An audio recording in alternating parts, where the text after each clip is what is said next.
Y quiero dar la bienvenida a quienes me acompañan hoy: Luis Fleischmann, sociólogo y experto en políticas para Oriente Medio, y también a Junior Aguirre, analista internacional, máster en Derechos Humanos, profesor de Política Global e Historia Hebrea en el Instituto Dr. Chaim Weizmann. Bienvenidos entonces, señor Aguirre, señor Fleischmann, gracias por acompañarme.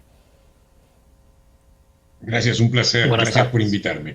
Bueno, arranco, señor Fleischmann, una noticia que nos llena de esperanza, si bien es un pequeño paso, pero creo que era necesario y el camino. Y ahí le pregunto, ¿qué tanto para que se lleve a cabo esto? Se dio en las últimas semanas mucha presión por parte de la comunidad internacional, y con la mediación de Estados Unidos, esto fue como ya el detonante para que las partes puedan sentarse y puedan llegar a este acuerdo, a esta primera fase. Parte, tú tienes razón.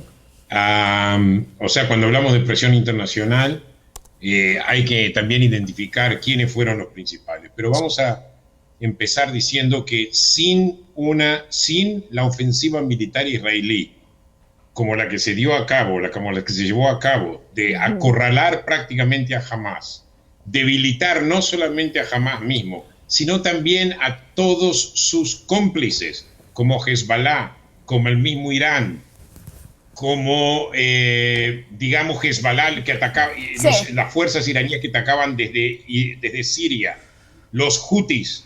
Sin eso, sin esa sensación de derrota, yo creo que jamás no hubiese llegado nunca a acordar eso. Por otro lado, hubo presión de Trump hacia Netanyahu, que fue muy efectiva, y creo que lo que más logró, y que es lo más importante para mí, es que Netanyahu acceda a que haya alguna presencia palestina finalmente gobernando Gaza. Sí. Hablo de la misma autoridad palestina. Deficiente como la autoridad palestina es, no hay otra alternativa a Hamás que no sea la autoridad palestina. Vamos a ver qué pasa en el futuro. Y por otro lado, el hecho de que hubo también presión por parte de Trump hacia Qatar y a Turquía para finalmente presionar a Hamás para que haga algo también con respecto a los rehenes. Porque hasta ahora Qatar había sido simplemente un mediador de comunicación, un mensajero, no realmente alguien que ejercía presión sobre Hamás. Y ahí le pregunto, señora Aguirre, esta nueva fase, ¿qué tan sólida o qué tan débil es? Es decir, estamos muy esperanzados en que este puede ser el principio de una transformación dentro del Medio Oriente, pero van pasando las horas y vemos posiciones distintas que no nos darían esa tranquilidad de que esto sea algo en firme y sólido. Así es, asistimos creo que todos bastante, diría que satisfechos o con expectativas muy altas a la conferencia que se generó en el Cairo. Sin embargo, en Egipto, perdón, sin embargo, hay que estar atentos siempre a que estas cadenas que parecen siempre muy fuertes se rompen por el eslabón más débil. Y en este caso el eslabón más débil aquí es Hamás. Ya vimos que hay una violación, no más empezando el acuerdo, en relación a la entrega y a la devolución de todos los rehenes, tanto los vivos como los que fueron asesinados en la Franja de Gaza o que fueron asesinados el mismo 7 de octubre y sus cuerpos fueron profanados y llevados a la Franja en este contexto del ataque terrorista de Hamás. Entonces, si bien es cierto en Israel e inclusive en la Franja y en muchas partes del mundo hubo celebración, algarabía, por supuesto felicidad al ver a los secuestrados regresar a Israel después de un cautiverio de más de 2 años, y que por supuesto también la comunidad internacional da su beneplácito al observar que hay principalmente por parte de Hamás y también por parte de Israel un deseo de llegar a un cese al fuego. Esto puede verse inmediatamente apagado en el momento en el que Hamás deliberadamente empiece a romper el acuerdo, como lo ha hecho no más 24 horas después de haber entrado en vigor. Entonces, eso es lo que nos va a tener un poco amarrados y atados a si de verdad esta primera fase se va a culminar y vamos a pasar a una segunda fase, porque en el pasado, en enero, recordemos, hubo un acuerdo también, creo que era también en 3 fases y al final no se pasó de la primera. Y ahí le pregunto, Luis, ¿Cómo puede blindar? Porque ahora, en este momento Israel, si bien ha retrocedido, ¿no es cierto?, sigue muy a la expectativa, y hablábamos justamente con el mayor previo a estar con ustedes, y él decía que ellos se encuentran en las banderas amarillas para evitar el rearme, para evitar nuevamente que se construyan túneles como ya lo hizo. ¿Qué tan factible o qué tan fácil es que Hamás o que otro grupo al margen de la ley, un grupo terrorista, pueda rearmarse dentro de la franja en Palestina? La pregunta está dirigida a mí, ¿verdad, Sí, Ana María? sí, adelante. Bueno, yo creo que en este momento, esto yo creo que es uno de los grandes retos que tiene esta segunda etapa, cómo desarmar a Hamás. Israel está retrocediendo de territorios de Gaza, y lo que hemos visto es que las milicias palestinas están tomando las calles, están armadas y están ejecutando lo que ellos llaman disidentes, gente que colaboró con Israel. No sabemos cuán verdad es, no hubo pruebas, no hubo, juicios ni nada por el estilo, pero obviamente es una forma de Hamás de decir: a mí de aquí no me saca nadie. Y la cuestión es, ¿quién puede desarmar a Hamás? ¿Una fuerza interárabe puede desarmar a Hamás? No estoy seguro, realmente no estoy seguro para nada, y no sé qué planes hay. Yo me parece personalmente que son los palestinos quienes deben expulsar a Hamás y a la Yihad Islámica. Espero que después de esta experiencia de los 2 últimos años, la destrucción que tú describiste, Ana María, sí, que es correcta, hubo destrucción de Gaza, es realmente invivible, pero vimos que los gazatíes quieren volver a sus casas, pese a que no tienen casas, muchos de ellos. Ellos son los que tienen que combatir a Hamás. Y creo que Israel debería seguir armando a estas milicias que son anti-Hamás y que existen dentro de Gaza. Uy, o alguien tiene que seguir armándola. Si no es Israel, sí, tiene que ser alguien más. Pero el armar esas milicias en este momento puede ser el gran aliado de Israel, y más tarde puede ser su gran pesadilla. Y ahí le pregunto, Junior, Luis hablaba de los palestinos regresando a ese territorio devastado, pero con ansias de la reconstrucción. Esto no va a ser a un corto plazo, es decir, estamos tratando de que se asiente esta primera fase, de saber que no va a haber nuevamente enfrentamientos.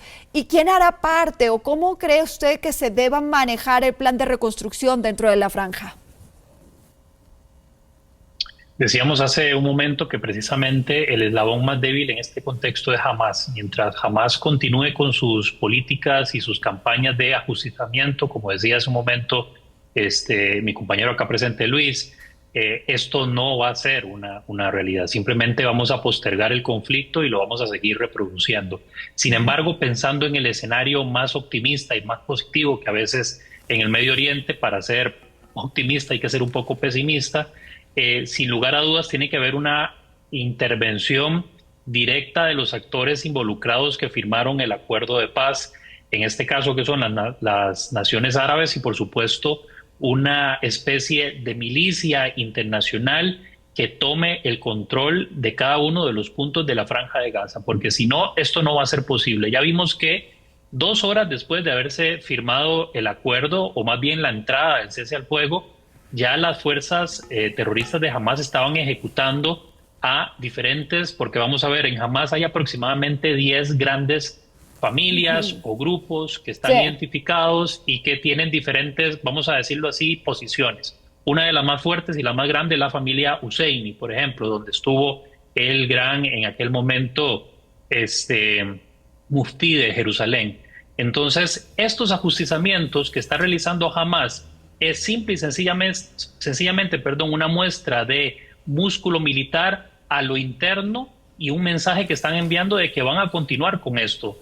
Si esto se sigue perpetuando, cualquier tipo de reconstrucción va a ser imposible y cualquier tipo de participación de Hamas Sí. dentro de ese proceso, aunque diga que no va a existir, al final lo que va a traer es lo que estamos viendo ahorita en las pantallas, más destrucción, lamentablemente. Junior y Luis, y ahí les tengo que ser franca, lo que ustedes hablan de este Hamas tomando represalias, haciéndose sentir dentro de la franja, no se ha publicitado o no se ha dado a conocer con la misma fuerza. Es decir, ¿puede Israel haber ganado en territorio, pero comunicacionalmente y con la campaña a nivel internacional, a la final de cuentas, Hamas ganó a Israel?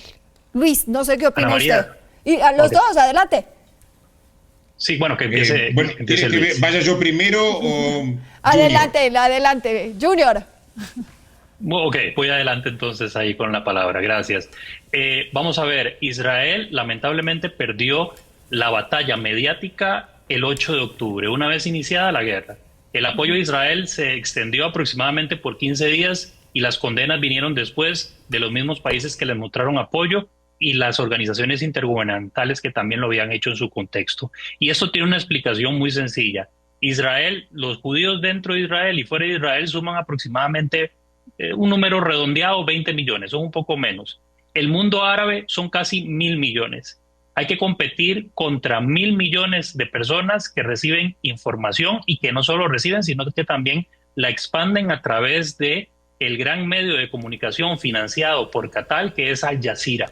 Al Jazeera posteriormente reparte toda esta información a todos los medios internacionales que lo que hacen posteriormente es reproducir lo que Al Jazeera quiere que reproduzcan. En Israel no existe algo como Al Jazeera. Entonces ahí es donde está el problema. Y cuando vemos estas situaciones que son grabadas e inclusive distribuidas por la misma agrupación terrorista, no tienen ninguna repercusión en los medios de prensa internacional y ni siquiera en la opinión pública. Entonces ahí es básicamente cuando vemos el desbalance entre lo que comparte el Ministerio de Salud de de Gaza, controlado por Hamas, y los medios de prensa de Israel, que no tienen ni siquiera el 1% de la repercusión que estos medios tienen. Ahora, Luis, le hago la misma pregunta, quizás con una adicional, que con el pasar de los días nosotros vamos a empezar a tener más información sobre en dónde se encontraban las personas que se encontraban como rehenes, cuáles eran las condiciones. Muchos de ellos han dicho que estaban incluso detrás de hospitales, que se encontraban en colegios. Es decir, vamos a tener un poco más también el panorama y la otra historia, Luis, pero comunicacionalmente Hamas ganó esta guerra. Bueno, la verdad que eso va a depender mucho de la responsabilidad de aquellos países democráticos, teóricamente aliados de las democracias, que traicionaron a Israel. Y esto es algo muy importante destacar, Ana María. No solo, estoy de acuerdo totalmente con Junior con respecto a la agresividad de la propaganda palestina a través de Al Jazeera y a través de otros medios, ¿verdad? Como el Ministerio de Salud de Hamas y otros tantos. Pero también acá hay un elemento, por ejemplo, las universidades occidentales están repletos de gente de izquierda que han comprado la propaganda palestina, incluyendo todas las mentiras. Mirá, tú antes de la entrevista conmigo y con Junior mostraste una nota, de y la en esa agencia nota F. hablaba de que era F, correcto, que los detenidos hablaban de que les hicieron de todo, que los torturaron. Yo dudo de que eso sea verdad. Dudo, pero a lo grande dudo. Ahora, la cuestión es cuánto Occidente está dispuesto a comer lo que le sirve esta propaganda. Y esto fue la gran desilusión, porque no solamente estudiantes y profesores universitarios cayeron en esta trampa, también los medios. El New York Times pasó a ser un medio hostil hacia Israel. Sí. El Washington Post un medio hostil hacia Israel. Entonces, y todo eso en nombre de una izquierda, porque la izquierda se identifica con los pobres palestinos y los eximieron de responsabilidad. No estaba jamás. Tenés a Francia, Inglaterra, Canadá y Australia todos amenazando con sanciones hacia Israel. Nunca en la historia pasó Y nos desvamos. que países democráticos traicionaron a otra democracia que está en guerra con una entidad totalitaria, con una entidad asesina. Esto fue lo que pasó y yo pienso que el primer ministro de Canadá, los líderes de Australia, los líderes de Inglaterra y los líderes de Francia tienen que dar cuenta. Ni que hablar del líder de España, que es un delirante total, perdón, Pedro Sánchez. No sé cómo llegó siquiera a la primera magistratura, pero o sea, se alimentaron de toda esta propaganda. El Occidente es cómplice de esto. Ese es el punto. Porque acordate que jamás, fíjate lo que dijo Sinwar y lo que dijeron otros líderes de Hamás, no nos importa sacrificar civiles. Abu Marzouk dijo que los civiles gazatíes no eran responsabilidad de ellos. De acuerdo. Lo importante para ellos era que mueran civiles, que a Israel le salga una mala reputación y que sea aislado internacionalmente. Bueno, eso y un era poco, lo principal. Los mismos y yo gente creo de que un Hamás poco, no le importaban. y yo creo que un poco lo lograron, ¿no? Yo creo que esto vamos a ir... Lo lograron porque tenemos un occidente estúpido, por eso. Luis, Un occidente que no piensa, un occidente conformista. Quisiera seguir aquí, lastimosamente se me acaba el tiempo, pero con seguridad, Luis Junior, los voy a volver a tener porque yo creo que este es un pequeño paso que se dio en esta primera fase y que todavía como una madeja vamos a ir desenrollando y vamos a seguir viendo muchas historias, muchas aristas y todavía esto recién lo estamos empezando a contar. Junior Aguirre, Luis Fleischmann, muchas gracias y quiero invitarles a ver esto que hemos preparado aquí, porque lo que hablábamos un poco dentro de su intervención, Gaza enfrenta el reto de levantarse después de estos 2 años de guerra, remover esos escombros, va a ser la primera parte de un largo camino